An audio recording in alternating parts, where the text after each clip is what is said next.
Golaço, eu sou o Dieguinho. Bom, galera, tá entrando no ar aí o nosso segundo vídeo do dia, como sempre, recheadaço de informações. Antes de começar a trazer as notícias, peço para você deixar aquele like marotaço que ajuda a gente bastante. E claro, se for a tua primeira vez aqui no canal, não esqueça de se inscrever, ativar o sininho das notificações, além também, claro, de seguir a gente lá no Instagram, beleza? E também, ó, você que gosta de notícia e informação, eu super te recomendo o aplicativo da OneFootball. A OneFootball, ela é extraordinária. Nela, além de você ter os melhores momentos dos jogos do Campeonato Brasileiro, assim que acabam os jogos da Série A e da Série B, você também consegue ver de graça os jogos do Campeonato Alemão e pode personalizar o aplicativo com o seu clube do coração. Você vai lá, marca o Vascão e aí toda a notícia do Vasco, o aplicativo manda notificação na tela do seu celular. Baixe o OneFootball. O OneFootball é parceiro do canal Futebolaço. O link tá aqui, ó, na descrição do vídeo e no primeiro comentário fixado. Bom, galera, esse início de vídeo vamos falar bastante de Zé Ricardo. Ele deu uma entrevista aí, participou do podcast GE e falou sobre a sua passagem no Vasco, porquê da saída, contou um pouco de bastidores, quando a proposta chegou, conversa com o presidente Jorge Salgado, porquê da decisão dele sair. Mas antes disso eu queria retornar lá para o final do ano passado ainda, dezembro para começo de janeiro, o Vasco vivendo talvez a sua maior crise financeira e crise até moral, podemos dizer assim. O Vasco, pela primeira vez na sua história, após um rebaixamento, conseguiu a pachorra de sequer subir. Foi o segundo clube grande brasileiro a cometer esse feito. O primeiro tinha sido o Cruzeiro, que por sinal está 3 anos consecutivos na Série B. Esse ano tudo indica que vai voltar à Série A como campeão. Mas o Vasco, naquele momento delicado, buscava um técnico e o Zé Ricardo foi quem topou assumir aí essa enrascada, podemos dizer, essa missão árdua, um clube sem dinheiro, desmoralizado, muito mal. Os jogadores que ali aceitassem vir, caso não subissem, manchariam a sua história também, que o mínimo que um jogador pode fazer jogando no Vasco é subir para a Série A. Qualquer diferença disso é vexame. E o Zé Ricardo chega pro Vasco no meio de toda essa situação e monta o time do Vasco. O Vasco tomando não.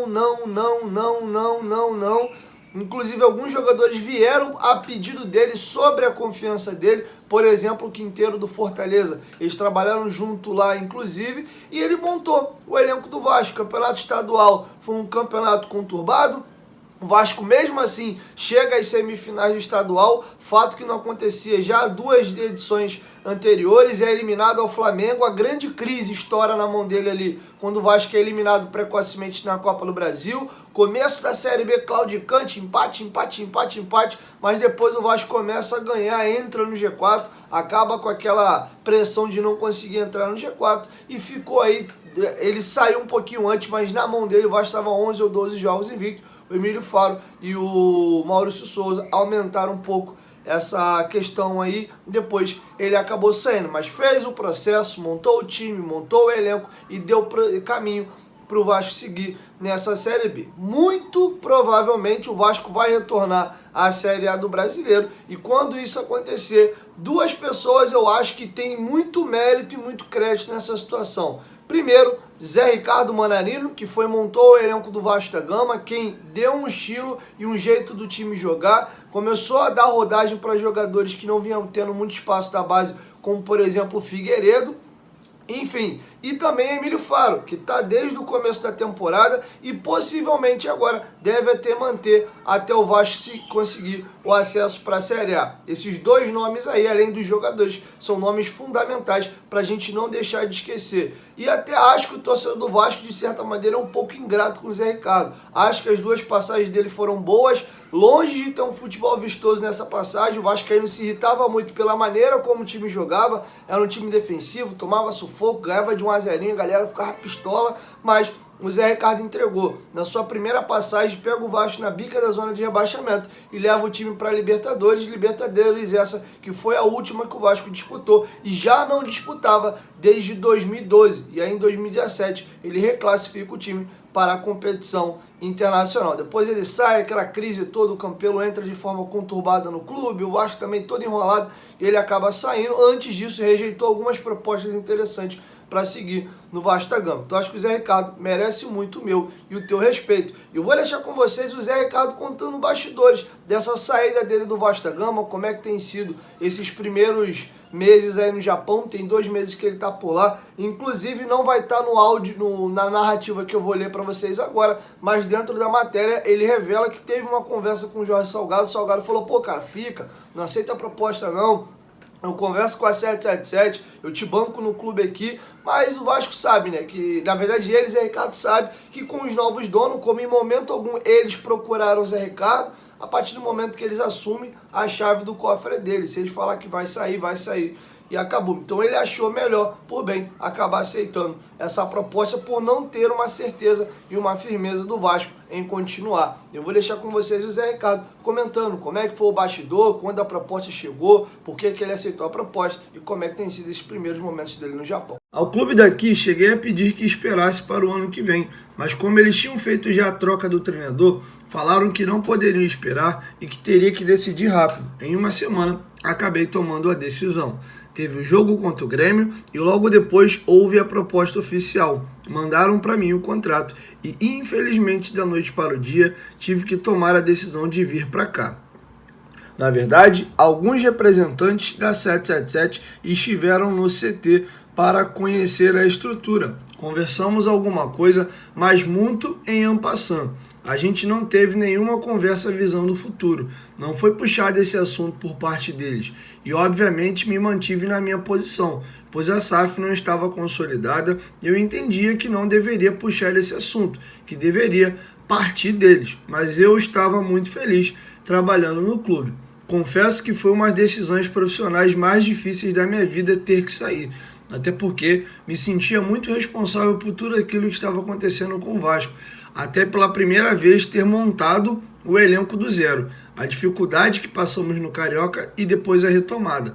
A gente estava começando a crescer na competição. A gente tinha um caminho a seguir, que estava sendo seguido pelas pessoas que estão lá. Mas tive que tomar a decisão. Agora é torcer aqui para que tudo dê certo, lá e aqui também. A gente vai fazendo mímica. Uma coisa específica do povo japonês é que ele quer ajudar demais. No mercado, na rua, no transporte. Se ele percebe que você tem uma dúvida, ele vai parar o que está fazendo para te levar. Dentro de campo temos o tradutor, que é o nosso braço direito e acaba salvando a gente. No jogo é importante, a informação precisa ser rápida. Ele tem que estar no nosso lado. Mas a gente acredita que com o tempo essas dificuldades vão diminuindo bem. Na verdade, estipulei isso para mim e a minha família. Depois de 4 anos como profissional do Brasil, ter uma experiência fora. Eu gostaria realmente de trabalhar fora do país, porque entendo que isso agregava muito à minha carreira profissional e à minha família, que sempre participou das minhas decisões e sempre esteve convicta que seria uma oportunidade para nós, minha esposa, eu e meu filho, para poderem viver outra cultura e aprender uma outra língua. Às vezes, não conseguem escrever nem meu nome, porque dificilmente falam o R, escrevem Zé Ricardo. Mas os jogadores me chamam de Mister e me pediram um codinome, que aqui todo mundo tem. Eu falei, coloca professor, já que sou professor. Bom, galera, para finalizar, 2 situações aqui curtinhas. Primeiro, o time sub-20 do Vasco estava jogando as quartas de final do Campeonato Brasileiro contra o Palmeiras no Allianz Parque e foi eliminado nos pênaltis. Venceu em São Januário por 1-0, perdeu no Allianz por 1-0, foi para as penalidades máximas e nas penalidades o Vasco foi eliminado. E uma outra situação que envolve essa briga aí com o CSA pelo preço abusivo cobrado pelos ingressos aí junto à torcida do Vasco. O Vasco já acionou a CBF, pediu para notificar o CSA foi notificado e até agora nenhuma resposta. O Vasco emite uma nota e orienta os seus torcedores. Então você, torcedor do Vasco aí, que foi para Alagoas ver o jogo, presta bastante atenção na nota oficial do Vasco para vocês entenderem como vocês podem proceder e ter o reembolso da diferença desse valor abusivo cobrado. Presta bastante atenção aí.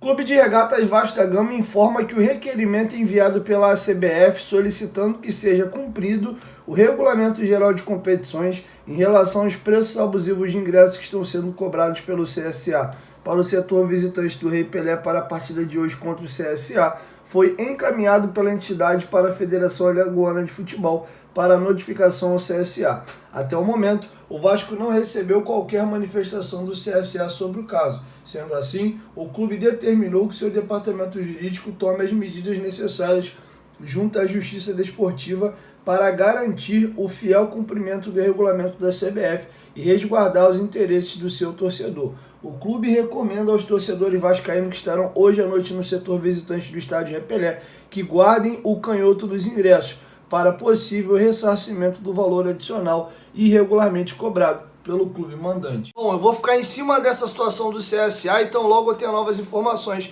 eu trago para vocês aqui no canal. Guarda aí o canhotinho do ingresso para vocês tentarem reaver a diferença, beleza? 1, 2, 3, futebolaço, tamo junto família, a qualquer momento, diga em volta, vai, tamo junto, valeu, fui!